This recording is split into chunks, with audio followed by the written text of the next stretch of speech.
Om Namo Bhagavate Vasudevaya. Om Namo Bhagavate Vasudevaya.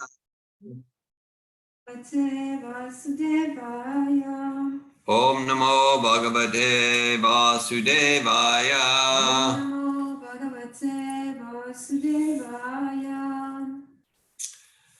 It's December 30th, 2022, and we're studying Srimad Bhagavatam, Canto 3, Chapter 4, entitled Vidura Approaches Maitreya. We're on text 10. Text 10. Narayanam namaskritya naram chaiva narottamam devim sarasvatim vyasam tato jayamudirayat. Before reciting the Srimad Bhagavatam, which is the very means of conquest, one should first offer respectful obeisances unto the personality of Godhead Narayan, to Narayan Rishi, the supermost human being, to Mother Sarasvati, the goddess of learning, and to Srila Vyasadeva, the author. Nasta prayeshu vajreshu nityam bhagavata sevaya bhagavat yutamashloke bhaktir bhavati naishtiki. Hare Krishna. Text 10, chapter 4, canto 3. Sound check, you hearing me okay? All's good? Nice. Okay. Tasya Anuraktasya Mune Mukunda Pramoda Bhava Anatta Kandharasya Ashrinvata Mam Anuragahasta Samikshaya Vishramayan Uvacha Tasyanuraktasya Muner Mukunda Pramoda Bhava Natakantarasya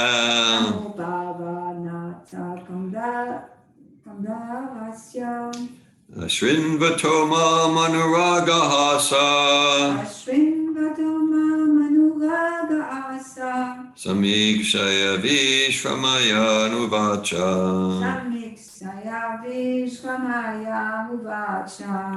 Tasyanuraktasya Muner Mukunda Pramoda Bhava Natakandarasya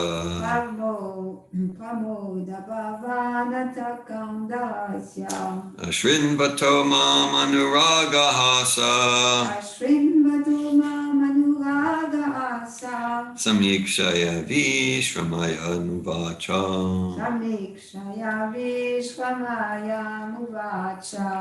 Tasyanuraktasya Muner Mukunda Pramoda Bhava Natakandarasya Ashrinvatoma Manuragahasa Samikshaya Vishwamayanuvacha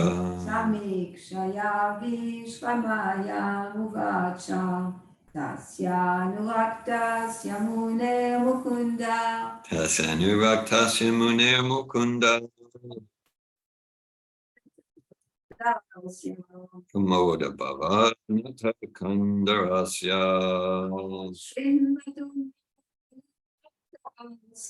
Ashrinvatoma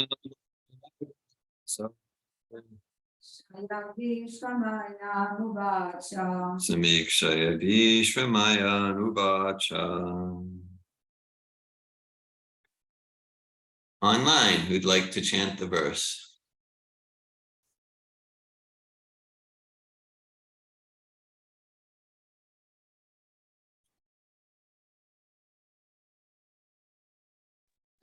Tasyanuraktasya Muner Mukunda Tasyanuraktasya Muner Mukunda Pramoda Bhava Natakandarasya Ashrinvatoma Manuragahasa Samikshaya Vishwamayanuvacha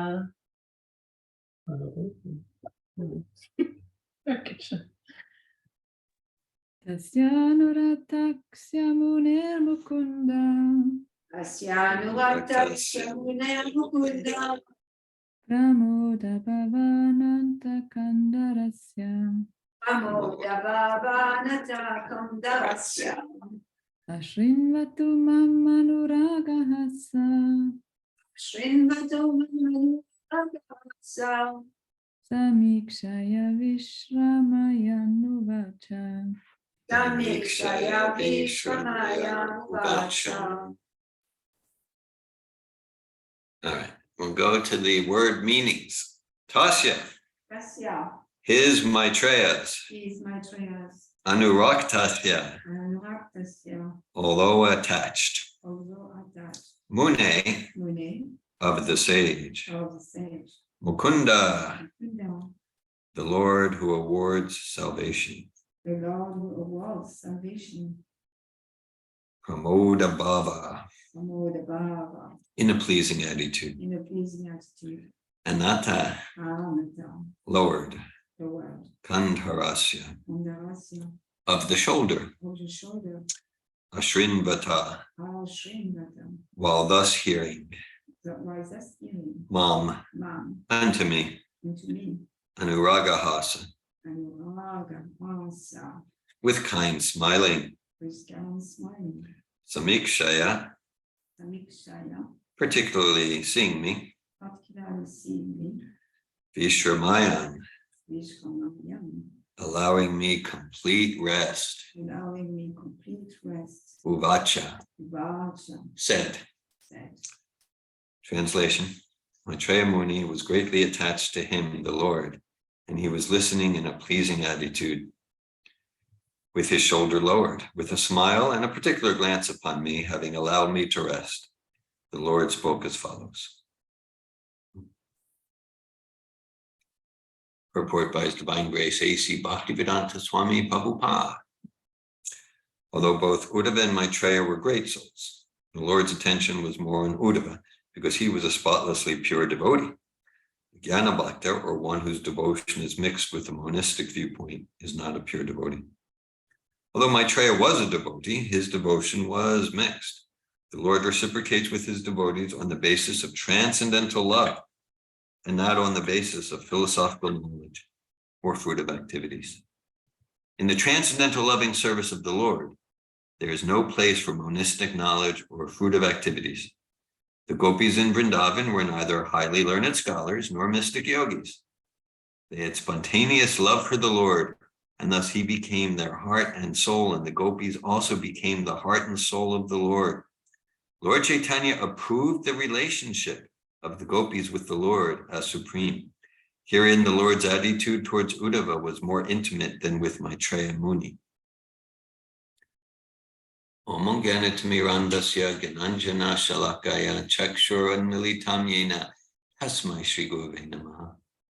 Shri Chaitanya Manobishtam Stapitam Yena Bhutale Svayamupa Kadamayam Dadati Svapadantikam Vandeham Shri Guru Shri Yuta Padakamalam Shri Gurun Vaishnavams Cha Shri Rupam Sagrajatam Saganaraganatam Vitam Tam Sajivam Sadvaitam Savadutam Parijana Sahitan Krishna Chaitanya Devam Shri Radha Krishna Padan Sagana Lalita Shri Vishakan Vitam Cha Hey Krishna Karuna Sindhu Dinabandhu Jagatpate Gopisha Gopika Kanta Radha Kanta Namostute Tapta Kanchana Gaurange Radhe Vrindavaneshware Vrishabhanu Sute Devi Pranamami Hari Priye Panchakalpat Yubhyascha Kripa Sindhubhyeva Cha Patitanan Pavanebhyo Vaishnavebhyo Namo Namaha. Jai Shri Krishna Chaitanya Prabhu Nityananda Shri Advaita Gadadara Shri Vasari Gaura Bhakta Vrinda. Hare Krishna Krishna Krishna Hare Hare Hare Rama Rama Rama Hare Hare. Nama Om Vishnu Padaya Krishna Prestaya Bhutale Srimate Bhaktivedanta Swami Niti Namine Namaste Saraswati Deve Gravani Pacharine Nirvishesha Shunyavadi Paschatya Desha Tarine. Srimad Bhagavatam, Canto 3, Chapter 4, Text 10.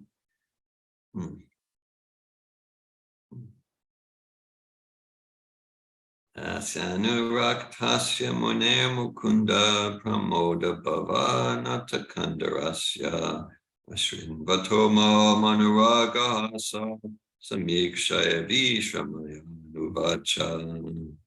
Maitreya Muni was greatly attached to him, the Lord, and he was listening in a pleasing attitude with his shoulder lowered, with a smile and a particular glance upon me, having allowed me to rest. The Lord spoke as follows. Yes. Okay.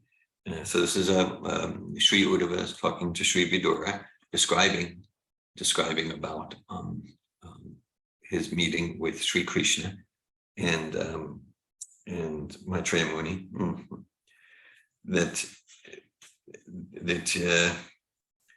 So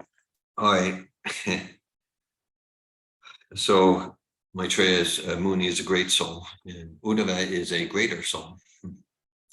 Okay, there's degrees of greatness, and so what's the distinction there? So the distinction is that Uddhava is a pure devotee, and Maitreya is a devotee. At the same time, he has some gyan mixed in, some monistic conceptions mixed in. Bhagavad Gita, 7th chapter. Krishna says, Chaturvidha bhajanti mam jana sukritin arjuna atoji gasarartati gyani chabharatarshava. Krishna says, people come to me for different reasons, with different materially mixed motivations. And one of, you might say, the highest amongst the mixed reasons is for knowledge, and that's like Maitreya. That's Maitreya. So people come to God because I want money, or I'm sick, or I want my children to have a nice marriage partner, or whatever, material reasons, or they come out of curiosity, or they come because they want knowledge. And so Krishna says, so these are mixed, these are not pure devotees, but they're all great souls. Like any reason why we approach God sincerely, any reason, it's auspicious, and it's purifying. That's basically the Vedic system, or the biblical system, or the Quranic system, any revealed scripture, meeting people where they're at, and kind of giving them what they want.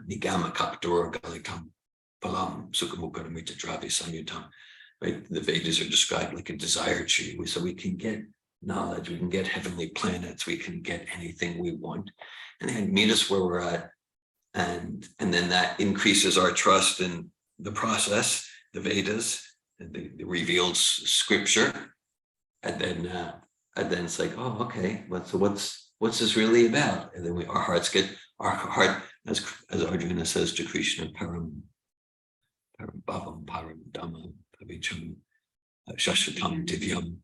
That you're the supreme pure. You're pusham. You're the supreme pure, pavicham. So, for whatever reason, whatever selfish material reasons, we approach Krishna, that we get purified. And so Maitreya's material reasons, they're quite elevated. He's not approaching because he wants necessarily, a nicer retirement fund, or some material, but he wants knowledge. And so, but then there's something that it's not completely the pure devotion path. So many of us, we might say in following Prabhupada, we're on the path of pure devotion. Doesn't mean we're pure devotees. But Prabhupada sometimes, when we look at the language he uses, just by saying pure devotee means one who's on the pure devotional path. We might be just kind of sauntering along on the path. We might be just taking baby steps. We might have mixed motivations. But we're on the path of pure devotional service. Okay. Whereas someone might be more pure and more austere, but their path is to merge into God, or their path is to go to the heavenly planets, and maybe they're doing great austerities for that. Okay, but their path is not the path of pure devotional service. So Krishna says in Bhagavad Gita, Samoham sarvabhuteshu name tvesha stina priya. So Krishna says, I'm not partial to anyone. I'm equal to everyone. There's no bias here. There's no prejudice. So we say, no, he's, from what we read here, no, he's more favorable to Uddhava than to Maitreya. So he's not equal to everyone. He's equal to everyone. And so meaning like there's not like a material favoritism, but it's personal. This is personalism. This is personalism. Meaning that all living entities have an opportunity to choose the pure devotional path, And Krishna, as Prabhupada said in his well-known couplet, that he wrote a poem honoring Bhaktisiddhanta, and Bhaktisiddhanta especially was inspired by one couplet in Prabhupada's poem. The poem's called Adore Ye All. So Prabhupada wrote, absolute is sentient, thou hast proved, in personal calamity thou hast moved. Absolute is sentient. Sentient means senses. So senses means there's things our senses are attracted to, and things that we're attracted to some type of weather, not others, some type of color, some type of food, some type of sound vibration, not others. Absolute is sentient, thou hast proved, in personal calamity thou hast moved. Right? It's like if in the name of spirituality or God consciousness, if we're trying to remove, like Prabhupada will quote many scholars, they're trying to comment on Krishna's Bhagavad Gita, and they're just trying to take Krishna out of it. Right? They're just trying. And Krishna says, "Mana bhava mana bhaktu majaji mam namaskru mama vesha sayuktvevam atmanam mat parayana." Krishna says, absorb your mind in me, bow down to me, become my devotee. So some commentator mentions a lot will say, it is not Krishna to whom we need to devote ourselves to, it's the unborn within Krishna. Oh, that sounds very esoteric and cool. Okay, but Prabhupada saying no, but Krishna is like you're trying to take Krishna, the person, and for someone who's a true lover of Krishna, that there can't be anything more painful and insulting than just trying to say like, oh, actually Krishna, the person, doesn't exist. He's just some force or like that, right? So just like there, we have the family scene and George Danielle and Sarasvati.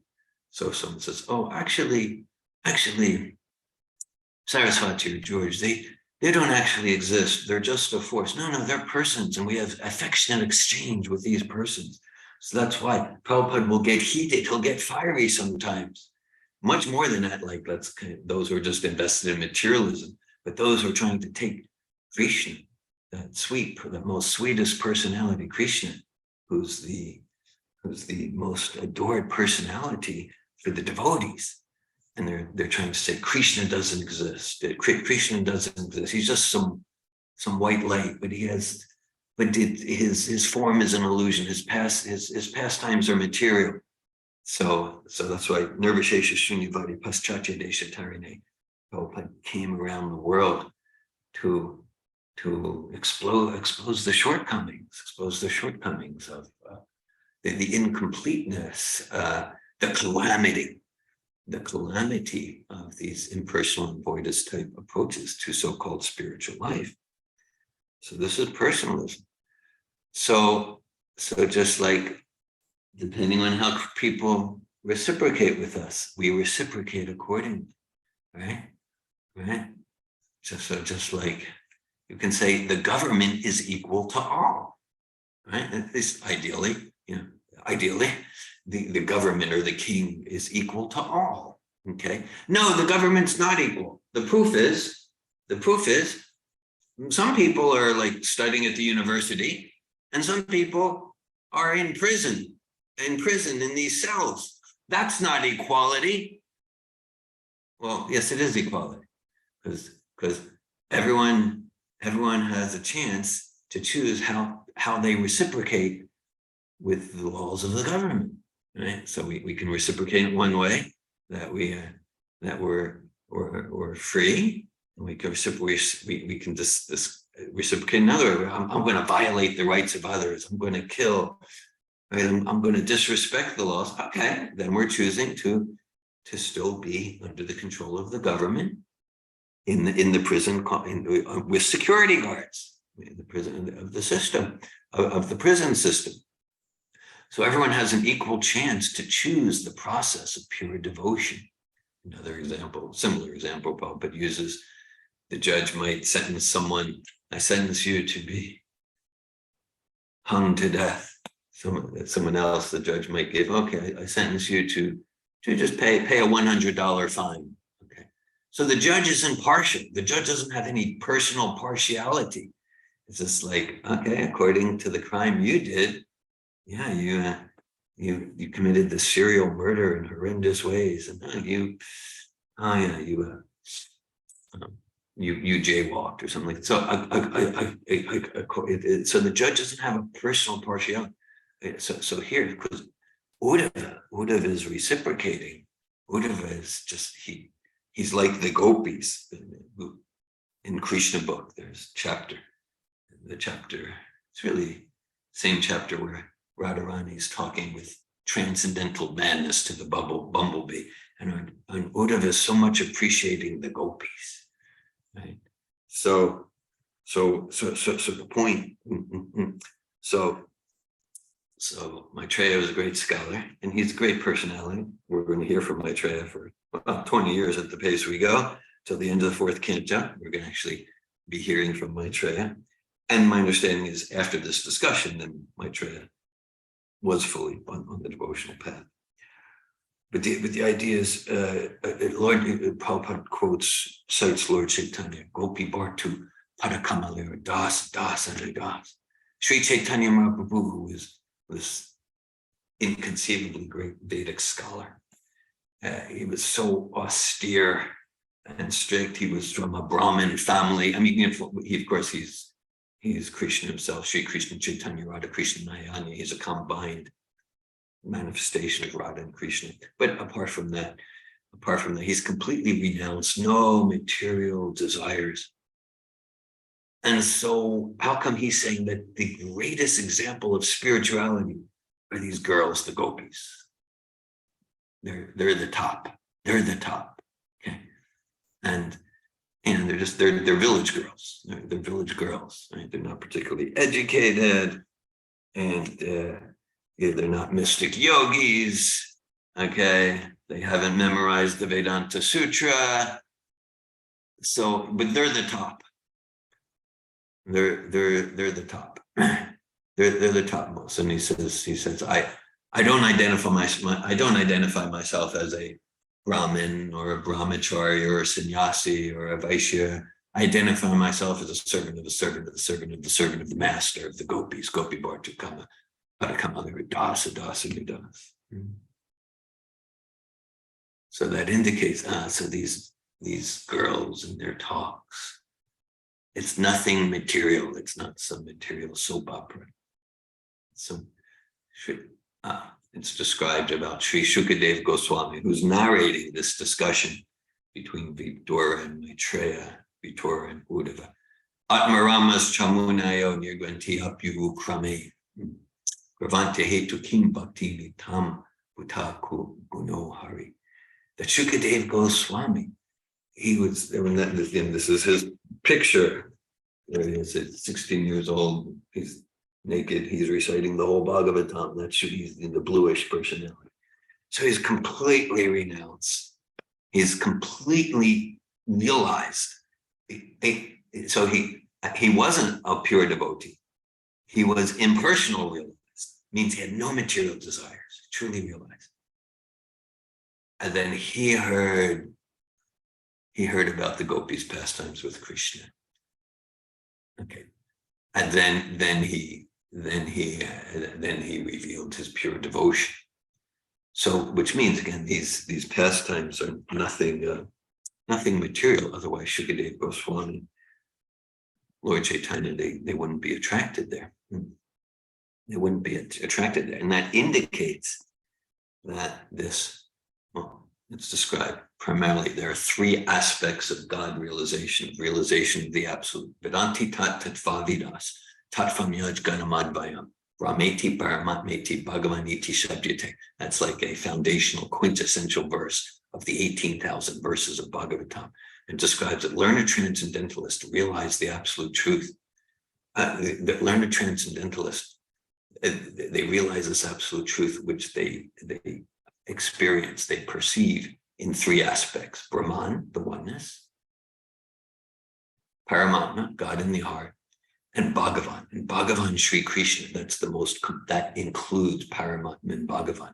Bhagavan Sri Krishna, that's the most complete, because just it's most complete, complete realization of the most complete realization of the Supreme. As far as, and I mean, the idea of God in the heart, that's there. And then Krishna says, like, Rasoham apsukonteya, prabhaspi sasi surya. He says, I'm the taste of water, I'm the light of the sun and the moon. He says, I'm the fragrance of the earth. Because even the idea of God in the heart, it can sound mystical, and it's true, right? There's the Paramatma, there's an expansion of Vishnu, of Krishna in our heart. But it can be hard to perceive if our mind's disturbed, our consciousness is disturbed. And so it's like Krishna's saying, like, okay, just look externally, right? And we realize spirit external. Every time you taste water, that's Krishna. Every time we experience, we can appreciate the light of the sun and the moon. That's Krishna. Krishna's energies. And Krishna is the energetic source. You know, I'm the sound and ether. Prabhupada, because we can think, like the sound, like the chirping of the birds or chanting Hare Krishna. Yes, I was hearing one lecture, and while Prabhupada was quoting that verse, there was an airplane overhead, and the loud rumbling of the airplane. Prabhupada said, so this sound of the airplane, which we may generally consider not a particularly pretty sound, I said, that's Krishna too. That's Krishna too. So they just like, yeah, like the first step in God realization, right? So realizing Krishna in everything and everywhere. Of course, God is everywhere. God's everything. And that's true, but that can just be like a platitude to say. How much do we realize how to relate to the variety of Krishna's energies in a way that enhances self-realization, enhances Krishna consciousness from me to others, from me and others. Otherwise, because, oh yeah, God's in the name of it's all one, and there's a truth to that, but it's all one. But you know, so we give the example of the vodka in the vodka bottle. What is the vodka in the vodka bottle? Well, we say it's Krishna's energy. Okay, so therefore, the more vodka I drink each day, the closer I'll come to love of Krishna. It's like a quiz, right? Okay, so right. So there's a sense that everything's one, everything's God, sure. But so the art and the science of spiritual life is distinctions, right? Like knowing where I'm at and how to relate to the different energies of God in such a way that me and others are steadily remembering who we are as not this body, a spirit, soul, the servants of Krishna. In my personal reading, I'm just finishing the 8th canto. Actually, the very last chapter of the 8th canto, it's about the Matsya avatar, the avatar of the fish. Just before that, there's the pastimes of Vamanadev and Bali Maharaj. So I was there a few days ago in my personal reading. And I was reading about like this glorious soul, Bali Maharaj. I've read it several times before, but I was trying with some success to enter more deeply into, this time around, the Bhagavatam, more deeply into Prahlad Maharaj and his qualities, his character, Bali Maharaj, his qualities, his character, Maharaj Chitraketu, all these great personalities. So Bali Maharaj, he's a demon, meaning from a point of view of genetics and DNA, just like someone could say, yeah, he's a Jones, or he's a Smith, or he's like that, he's a Cohen, like that. Okay. From a DNA, he was born in the family of the Daityas, just like Prahlad Maharaj. He was born in what's called a demoniac family. That's his DNA. But we can see that amongst the Mahajans, the greatest Vedic personalities, and that's kind of a point of devotional service. That's a point that there's no bias, right? There's no bias. Right? It doesn't matter where someone's born, what someone's education is. So Prahlad Maharaj also born to Hiranyakashipu, but these are the Mahajans, right? Prahlada. So that he's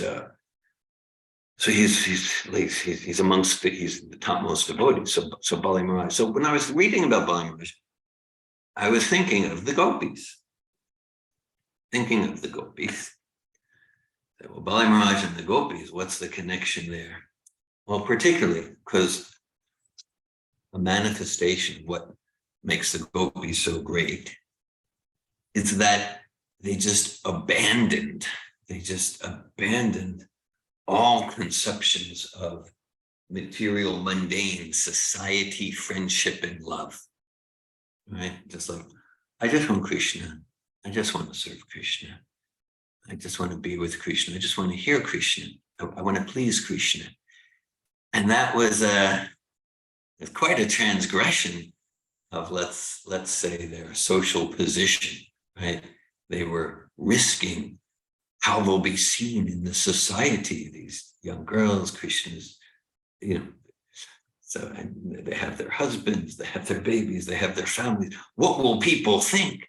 They just want Krishna. Now, we don't want to imitate the details of the gopis example, but we want to get the principle, right?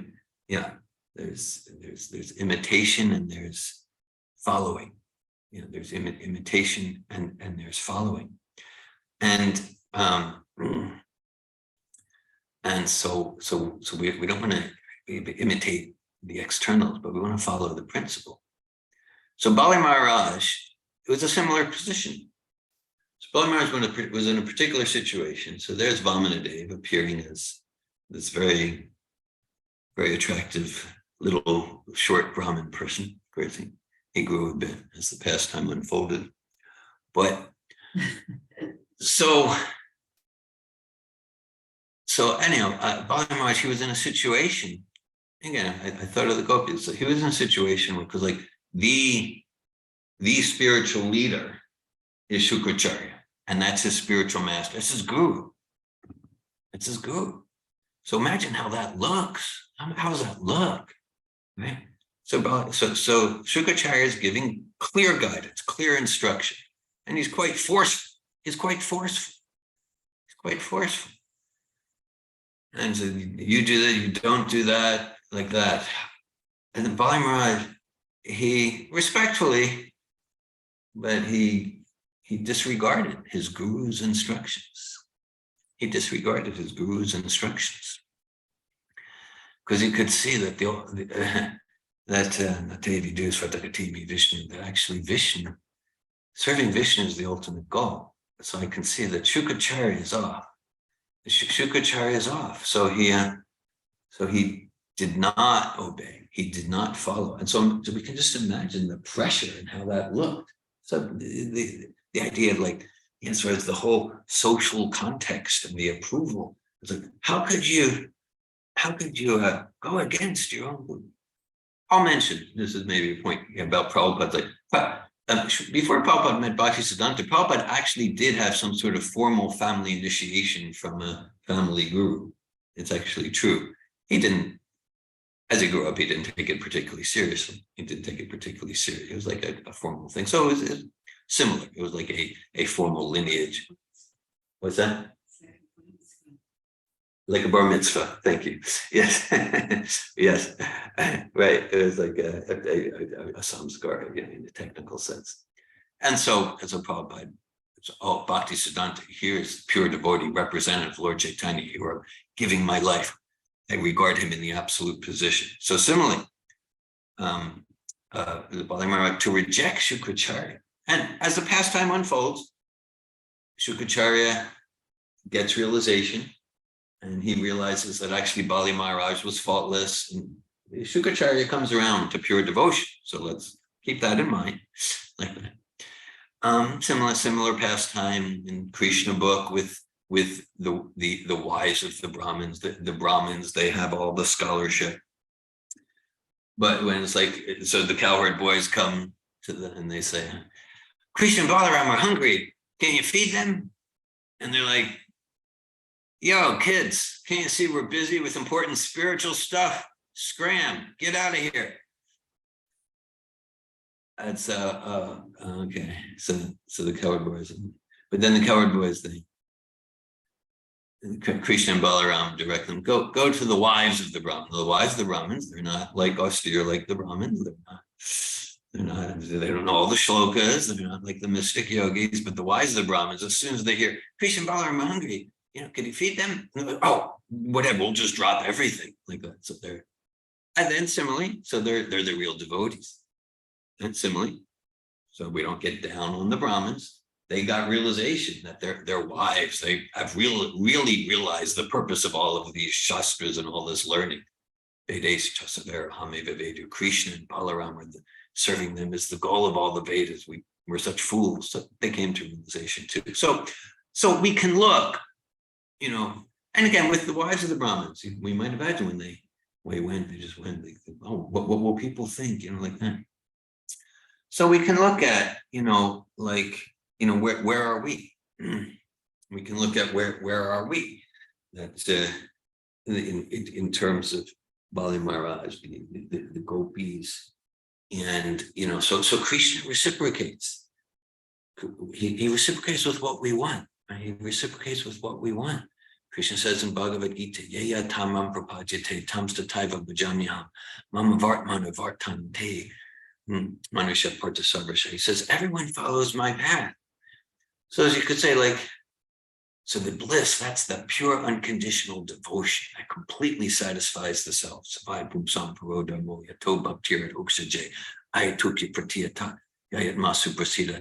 That's where the bliss of the soul is. Nitya Siddha Krishna Prima Saja Kabunai Shravanandi Shuddhachite Karyauda. The soul, every living entity, the soul is naturally imbued, naturally filled with love of Krishna. It's not something to be gained from some external source. That's why this morning before Japa, we read from Prabhupada's 1966 Happening album. And Prabhupada says, this chanting Hare Krishna Maha Mantra, Hare Krishna, Krishna Krishna, Hare Hare, Hare Rama, Rama Rama, Hare. Says it's not an artificial imposition on the mind. It's the original consciousness of the self. And so the original consciousness of love of Krishna is awakened through this chanting, through discussing Bhagavatam, just like we're doing. I mean, what? It's a rhetorical question. What could be a more valuable use of time than to awaken our original love of Krishna, our original consciousness? So, So where are we in unreservedly? Yes, I want to serve Krishna. I want to love Krishna. We take one step in that direction. Krishna's ready to take 1,000 steps towards us. But if someone's goal is to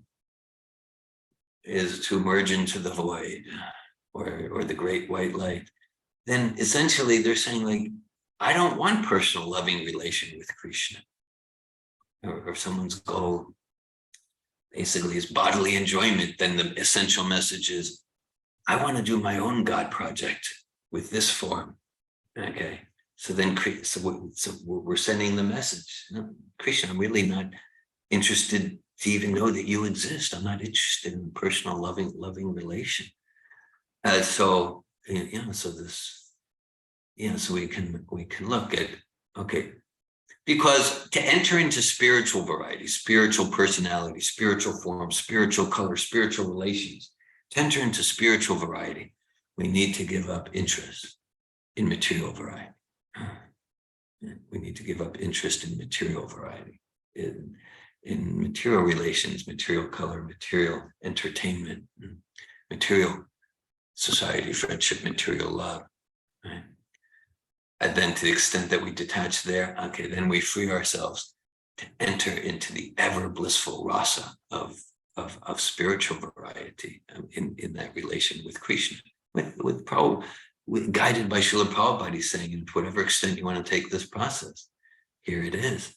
So I'm remembering, maybe some of you heard me tell some of these stories. Like this was, yes, some of you know my history a bit, but so I was for years taking lots of prasadam in State College, Pennsylvania. It's called the Agyata Sukriti. I wasn't thinking, I'm eating this food only to love God. It wasn't my main thought.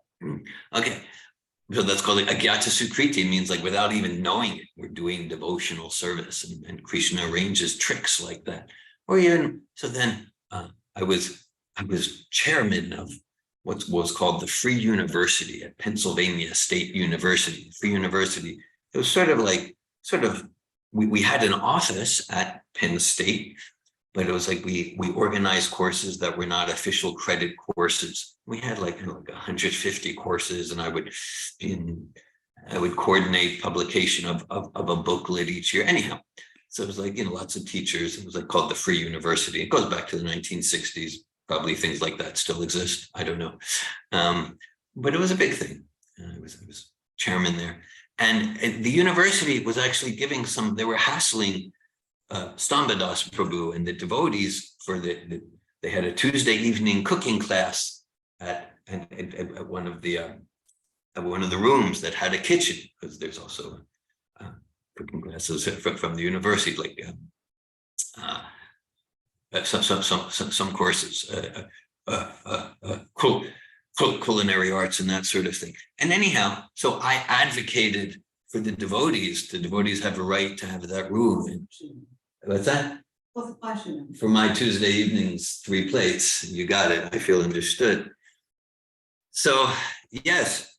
And so really, I would have advocated for like any of the groups that were teaching, but I advocated for the devotees. So I did some service because I got them the room, and then they could serve 200 people on Tuesday evenings, including me, right? So it's because I wasn't thinking, because I really want to advance in spiritual life. I wasn't thinking that, but I did something. Anyhow, so then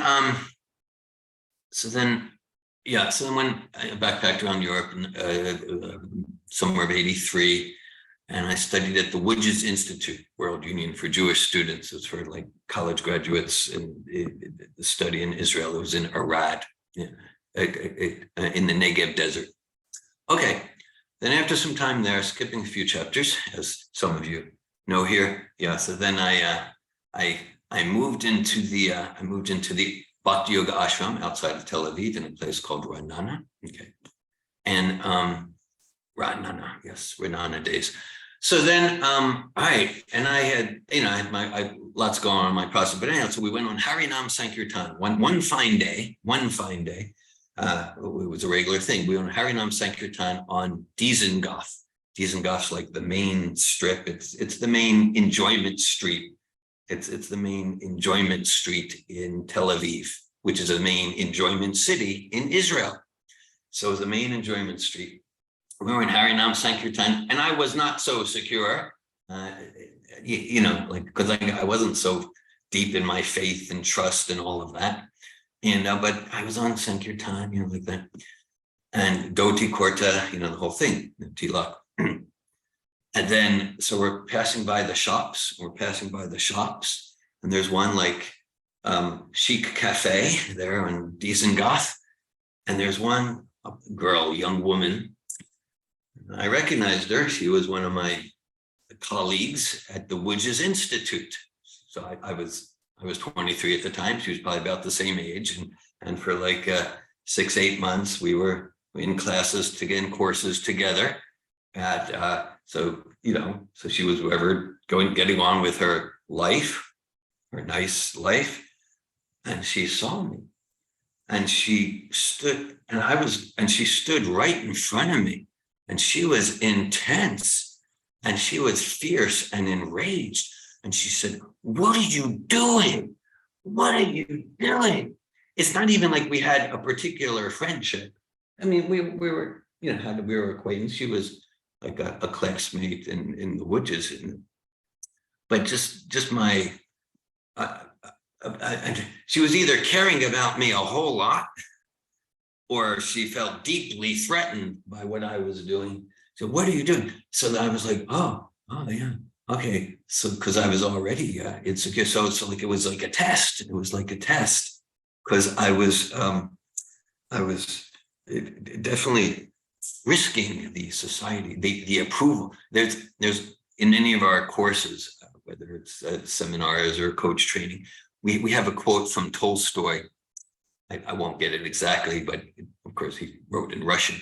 But Tolstoy wrote something to the effect of like that attachment to need for approval. It's the greatest. It's the worst thing. The greatest thing that robs us of true happiness and leads to. And Tolstoy uses the heavy word evil. And then it's a beautiful, powerful paragraph of writing.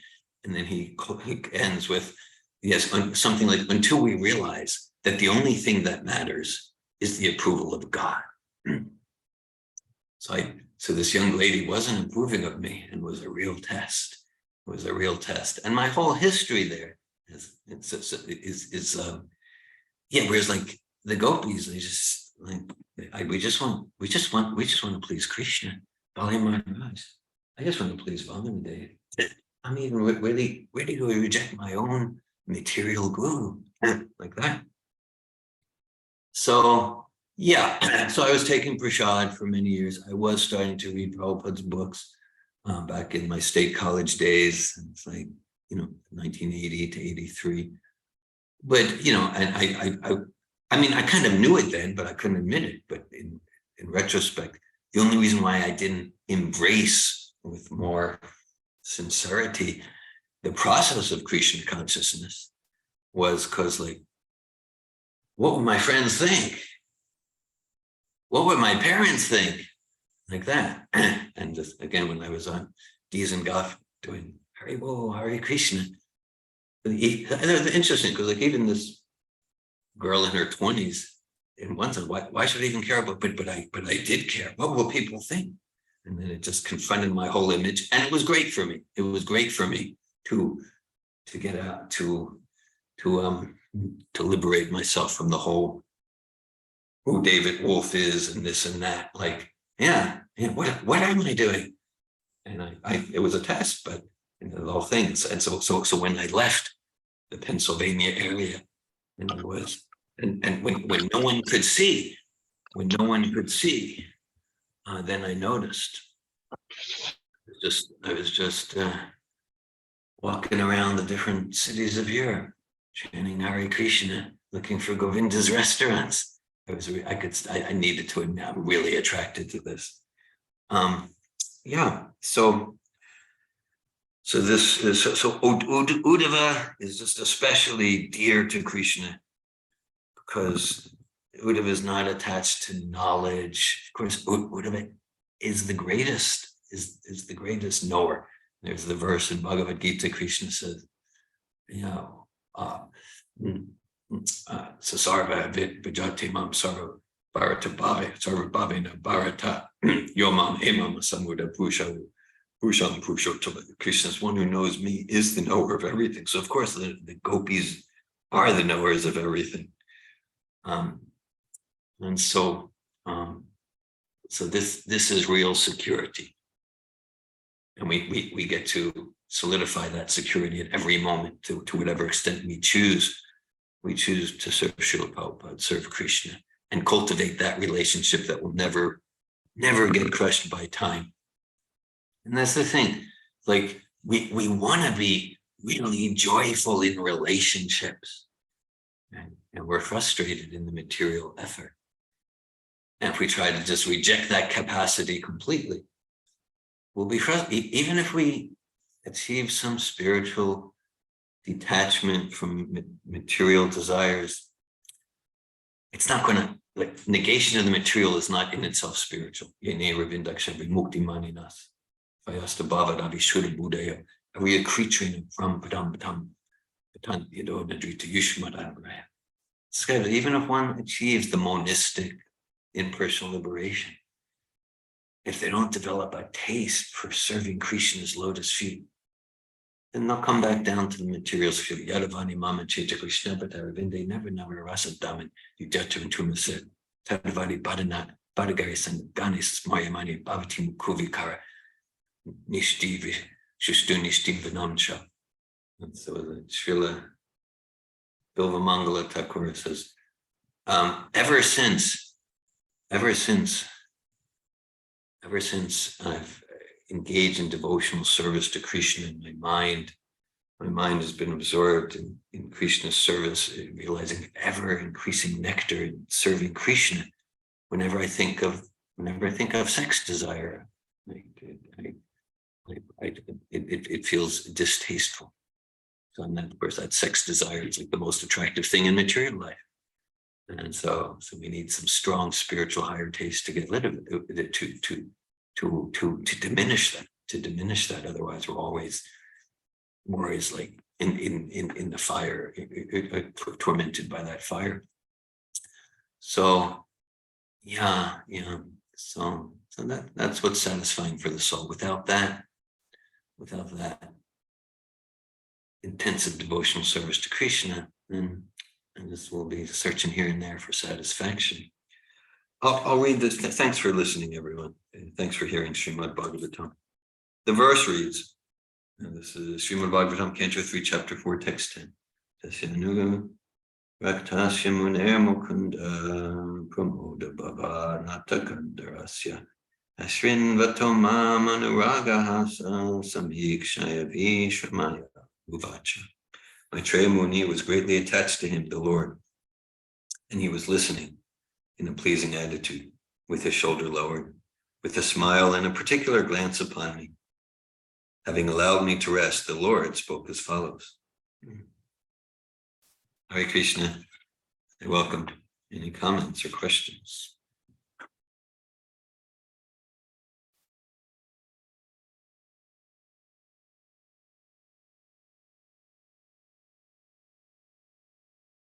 Inspirations, questions, discussion, any sharing at this time?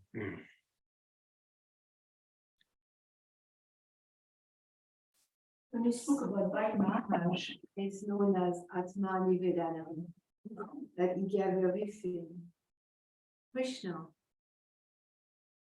So what makes the distinction between Bhai Maharaj and Gopi?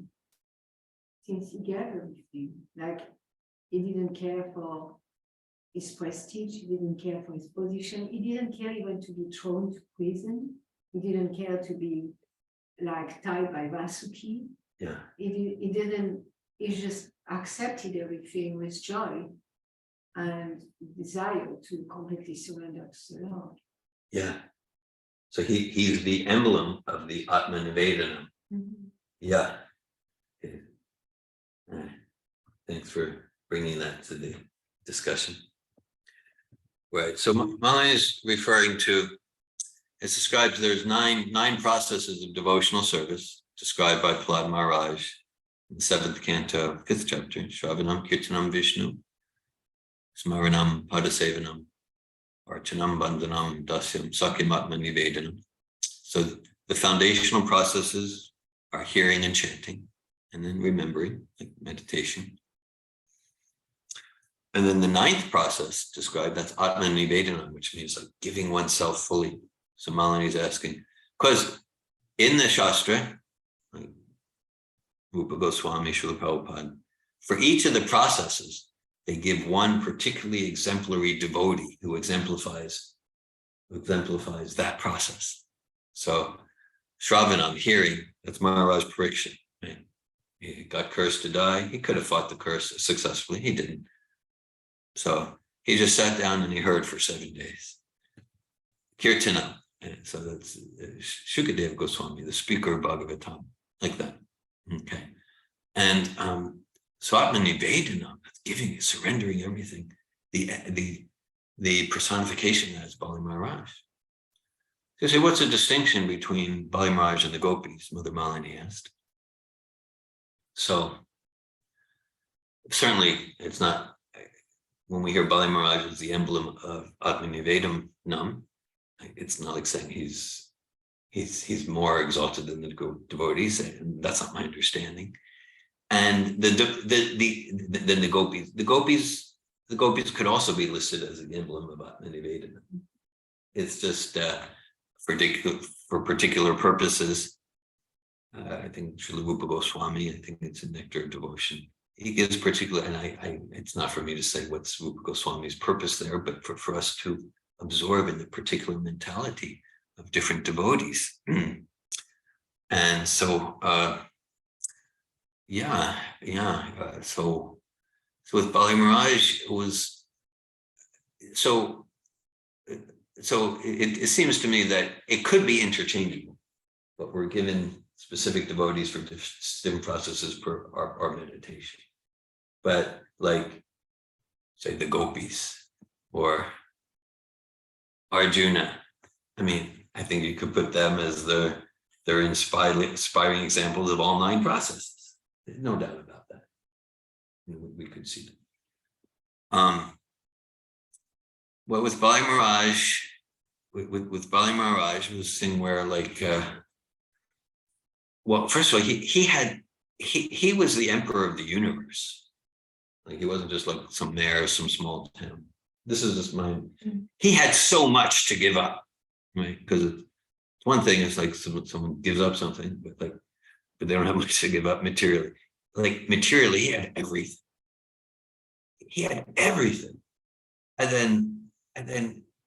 then he gave it all to Vamanadeva, and then he gave 3 steps, and then he went against the opposition of his spiritual master Shukracharya, and then he had so much to give up. So I think that's why he's a special emblem of that. And then after 2 steps, Vamanadeva, who was just this kind of little cute kind of small person, and with 2 steps, he controlled the whole. He said, okay, 2 steps, you promised 3 steps. So Bali Maharaj, he was giving up his prestige, like he broke his agreement. And then he goes, oh, give to my head. Because the idea is, well, 2 steps is the whole universe, so a head is just very small. But Bali Maharaj thought, no, actually, the possessor is greater than the possessions. So giving my head is the 3rd step, and that I'm even giving more. I'm even giving more than the planetary systems and like that. And so, and so he was given the kingdom and prestige, and he was humiliated, gave up any sense of pride. So the way I see it, that the way Bali Maharaj co-created that whole pastime with Vamanadeva, he gave up any sense of adoration, approval. He was scorned by his whole society. The way he played it out is like a particularly inspiring example of Atmanivedanam for us to meditate on and be inspired by in our own lives. Not that the gopis aren't, but there's something particular there. That's my understanding. Can we, thank you. Can we look at Bali Maharaj complete surrender is the same than what gopis complete surrender? And wherever our consciousness is and activities and desire, it will lead us to the desired destination. Is there anything in the Shastra about where Bali Maharaj ended up, when he leaves the material world? We know where he went in this material world. I think he went to Patalaloka or something, and Lord Vishnu became his doorkeeper. But he said, because he had exactly, we want to be followers of the gopis. Yeah. So we want to imbibe. We had a discussion like that yesterday in the Nectar Devotion meeting.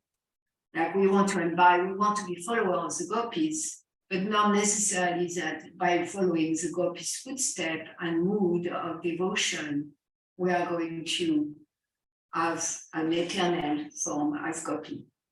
But I'm wondering, like, if there is anything said about the eternal form of the soul that manifests as Bali Maharaj. Okay.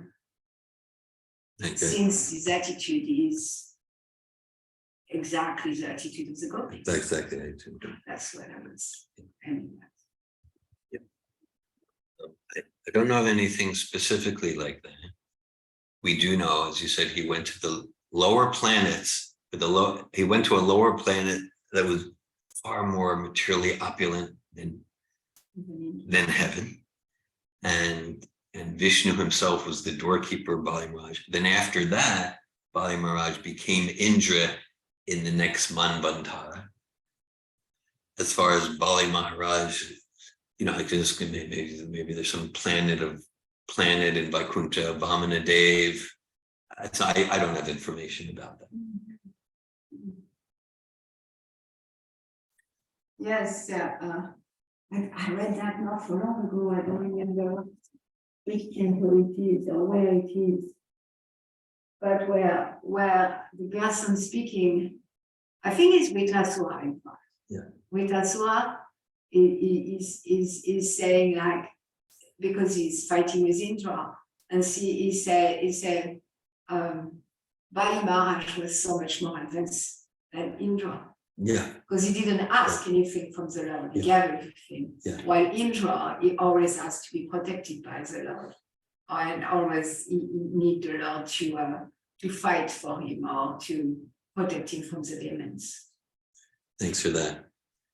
Yeah, a few pastimes, because Indra comes from the devotional family, and Vritrasura is a demon, and Bali Maharaj is a demon, and they're both far more advanced in devotion than Indra. I saw in the chat, Rukmini, you wrote Ambarish Maharaj. Yeah, which process of devotional service is he especially known for? He did all 9, yeah? Yeah, Ambarish. Okay. Serving the lotus feet, yeah. Savaya Mana, Krishna Padara Vindaya. Yes, his mind is absorbed. Right, yeah, Rukmini affirms. Yeah, Savaya Mana, Krishna Padara Vindaya. Ambarish Maharaj described in the 9th canto, mind always absorbed in the lotus feet. Gajendra Prabhu. Good morning, Hare Krishna.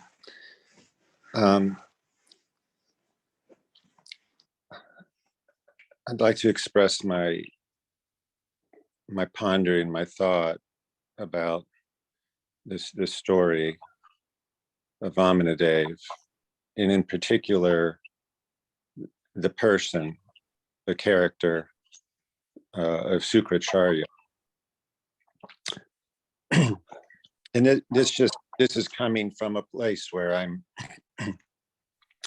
where I'm examining these stories or thinking about them, meditating on them a little more than maybe, oh, I've heard the story and here's the kind of recitation of the main things. And of course, the main parts, the 3 steps that Vamana Dev took, the surrender of, but we have this other character in the role of the spiritual master of Bali Maharaj, who's Sukracharya. And I think it's really interesting he's there in this story, in this chronic history. And it's who is he?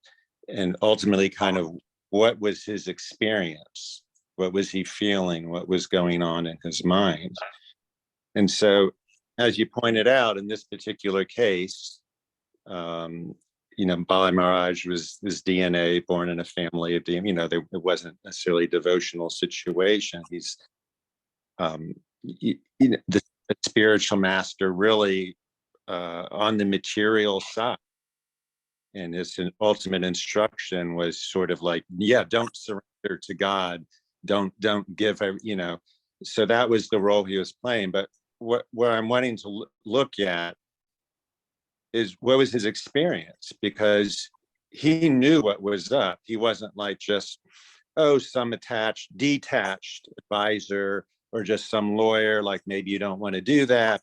Da, da, da. He was in that role because he cared about the wealth. He cared about the treasury of this galactic empire. Like he had emotions and desires, and like he's feeling anxiety. Like he knew Vamana Dev wasn't some innocent little. Like he knew something was up, and he was feeling it. And he was giving his advice with a lot of energy, probably not like the girl in Tel Aviv or wherever it was. But so, I find it interesting to try to really understand on a wider level these stories and the roles of the antagonists and protagonists and these different supporting roles.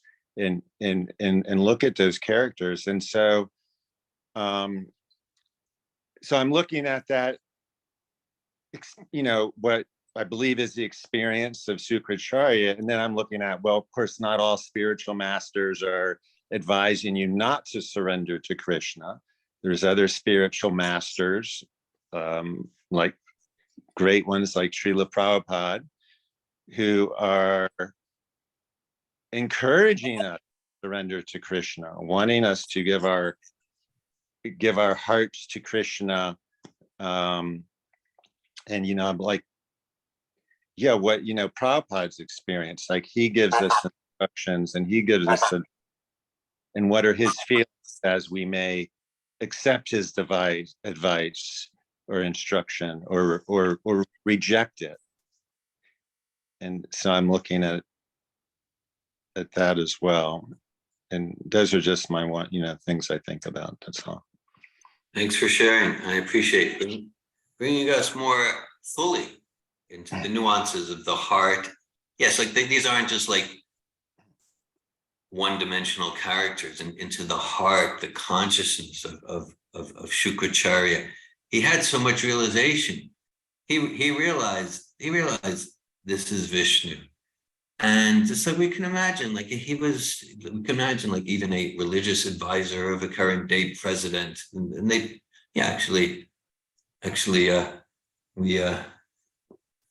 we had someone who was their close relative. Their close relative was an advisor to a religious advisor to a recent president of the United States. I won't give more details than that at this time.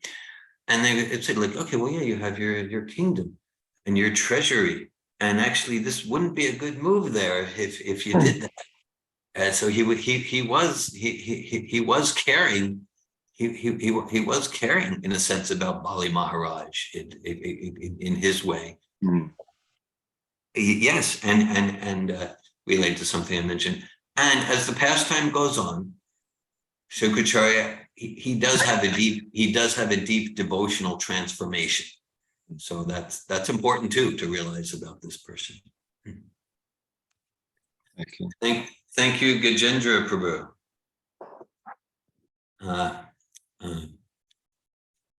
Ramachandra and Maina. Hi. Hi. Shalom. Ma shlomech? בסדר גמור, מה שלומך? מצוין, תודה. Hi, I'm Maina. First of all, nice to meet you. I just kind of like was listening, and I kind of like sat down right when I heard your story about chanting in Tel Aviv, and that story was like really relevant. So I was just wondering if you have like any more tips about how to just like, I guess, manage that like tension with like the perception of like society and all that, and like in the sense of how it encourages or discourages your search, because I could like really relate to that right now, and we live in Israel now, and that is really like present in our lives, so in mine. Thanks for sharing. Toda. where are you in the Krayot area? Is that where? Yeah, we're in the Koyot, and actually it's very like last weekend there was like this chanting and we joined. And that was the first time in my life that I've been called crazy by a stranger. Yeah. It was insane. Yeah. And I was just kind of like walking, just kind of, and it is the first time that I kind of like saw what someone else like saw when they looked at me, like their like idea of and Israel is a very challenging place. And Ani Yudea. Yes, like, yeah, at Mishugea, ata Mishugea, that's crazy. Are you crazy? Mishugaim, are you crazy? We heard that plenty. Thank you, Maina. I appreciate your sharing. Good to see you, Ramachandra. Hare Krishna. Yeah. So one thing that comes to me is sometimes, for sure, we want to choose to be discreet about presenting the direct devotion. We want to be discreet out of choice. So that's why, like, okay, for years I like to present bhakti yoga, Bhagavatam through academia, right? So it's like when I would go to the university, or even now, like I wouldn't go in dhoti and portantila because like that. And so to share Krishna consciousness, sometimes we want to be discreet about how we present ourselves, but that's different than I'm too scared based on my image and my ego to securely present. Yes, I chant Hare Krishna like that. I chant Hare Krishna. So it's, as you said, it's like it can be a delicate balance. And so one thing is intelligent discretion. Another thing is taking a look at where am I fearful because of my attachment to the approval of this one and that one, and that prevents me from a more deeply honest search. So thanks for your sharing. And it seems to me it's like it is a balance of like protecting ourselves. It's like the example comes to mind of, like, let's say there's a little seedling, and just a little seedling, a baby squirrel or a little wind can destroy the seedling. So if our sort of like trust and security and faith in the process and the philosophy, to what extent am I a little seedling? And then like to know, like, yeah, I need protection. And if I'm exposed to too much,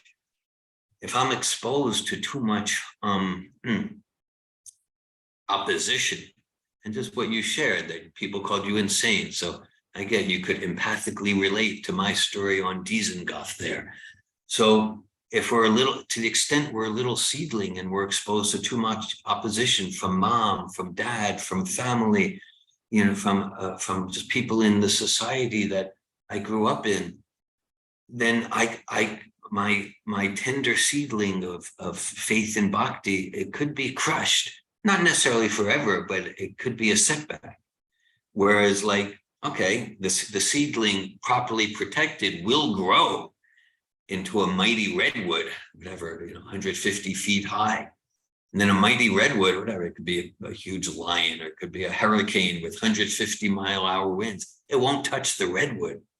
So kind of like, it's like knowing how much to protect ourselves, so we have kind of a safe space to explore and study. And maybe some practice, like, oh yeah, I'm beginning to offer my food on this altar. I don't want to expose myself to my parents yet, because they'll say, that's crazy, that's idol worship, and I'm just not ready for that. So let me do that quietly for now. So we want to know, like, how much to protect our practice and our study and our faith, and at the same time, how much to challenge ourselves. because by challenges like Beyond Dizengoff or you at the recent Harinam, someone called you, they called you crazy. So it's like, yeah, that can shape, it could make you weaker. At the same time, by challenging ourselves appropriately, by that sort of, that ordeal by fire, such challenge can also make us stronger. So I don't know if I answered your question, but those are some principles, like that interplay between healthy challenge and stretch and proper protection of the seedling. Those are some principles that come to mind.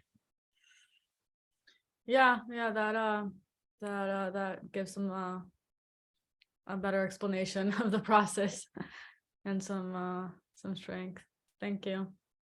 Thank you, Mina. Thanks for sharing.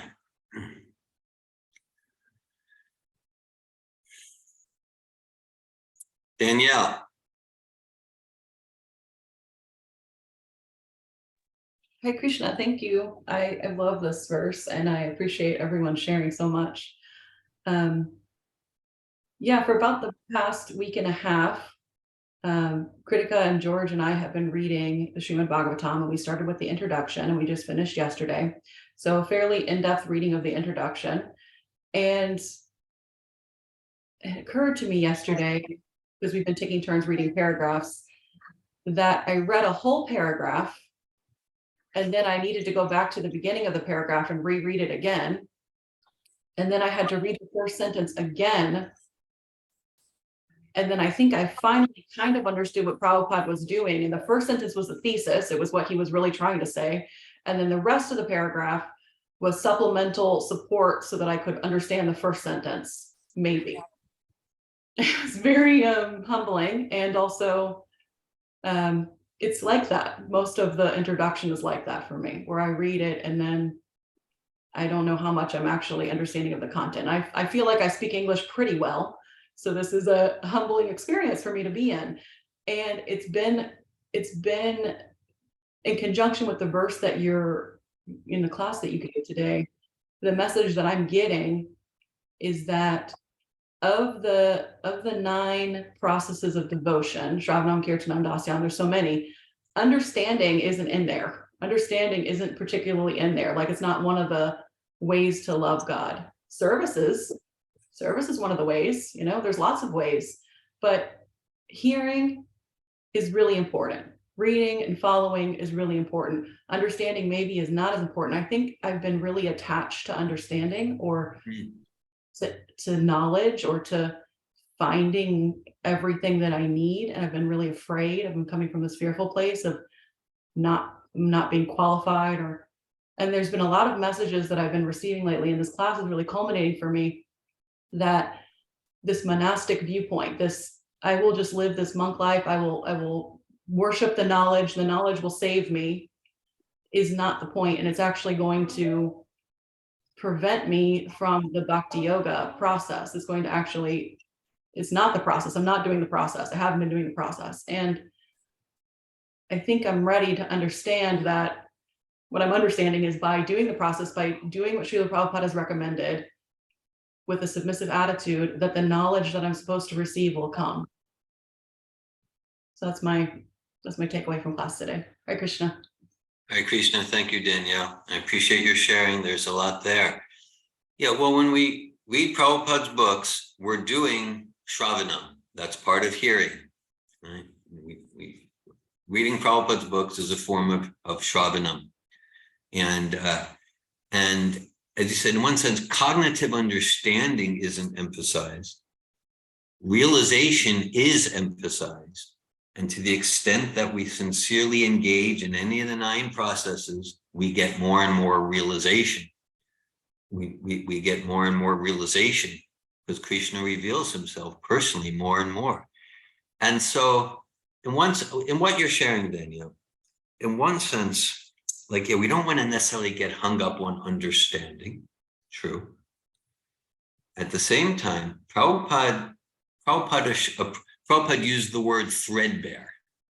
Prabhupada would say, yes, like he appreciated to study a verse and he wants us to study his books threadbare, which means really disentangle all the threads. He sometimes talks about how his spiritual master, Bhaktisiddhanta, in what is now Bangladesh, East Bengal at the time, Bhaktisiddhanta gave a lecture and discussion every day for 3 months on just the first verse of Srimad Bhagavatam, just the first verse, 3 months. So Prabhupada wants us to study his books threadbare, and at the same time, as much as possible, to study it, not so much to collect knowledge, but in a spirit of service, in a spirit of devotion. So in general, in studying Prabhupada's books, yeah, like I guess I want to move along. I don't want to get like hung up on something I don't understand. Because I could say for sure, like say the first time I read, the second time, there was things I wasn't understanding that now I have realization about. Things I'm reading now, I trust I'll have realization about in 10 years as I continue the process.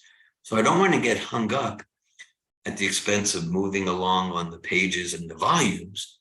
At the same time, neither do I just kind of want to just run along. Sometimes I go, oh, I want to, sometimes I'm reading a paragraph 3 times, 4 times, noting it for further research, noting it to take notes, to refer back to. So, and as much as possible, not so much from a jnani place, like I'll collect knowledge, just like some people might want to. A karmi collects money in the bank account, Rolls Royce cars. Again, he collects knowledge, and that's my identity.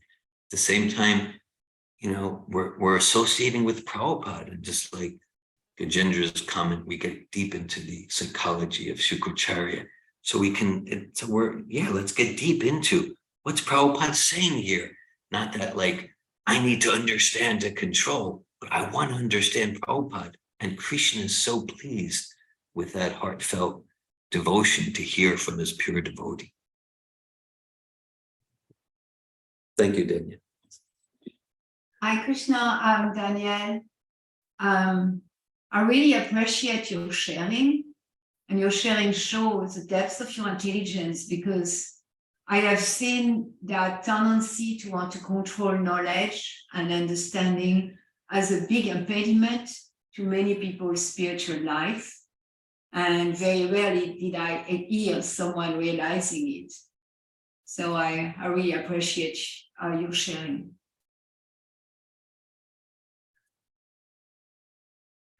Thank you, Melanie. And I saw that Anandini, you had your hand up. If we have time for one more comment, if you wanted to share. Yes, Hare Krishna. All right. Thank you for your class, and I felt inspired to share by Mina's sharing, because I also was very impacted by you sharing this experience in Tel Aviv, and I got a huge realization that just that you said it was a test. Yes.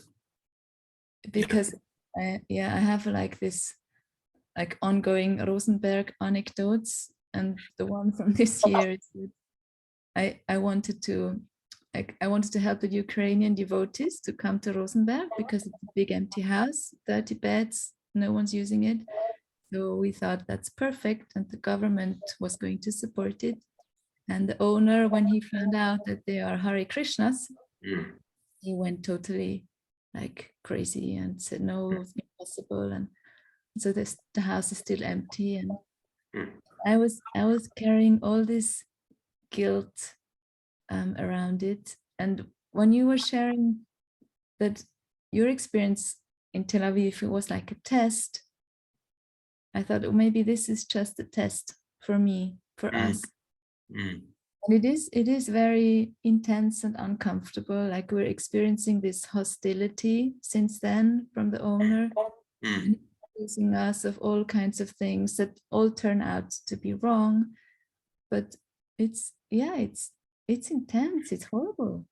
Like, he accused us of one of our friends stole his chainsaw, and it turned out that he just misplaced it somewhere. And it's just one example. And so I